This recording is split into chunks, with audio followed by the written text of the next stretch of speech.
price adjustment for diesel is a rollback.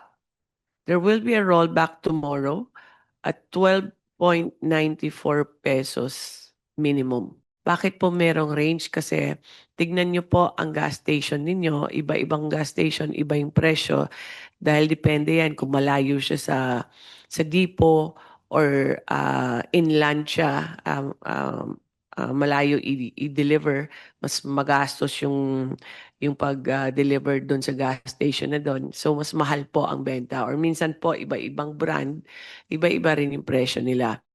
Ang total ng country na average is 54 days, which is a good number because if you order from America, South America, or North America, it will take about 30 days for it to be delivered here.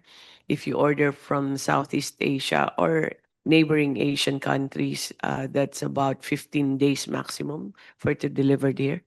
Some could even be as short as 7 days.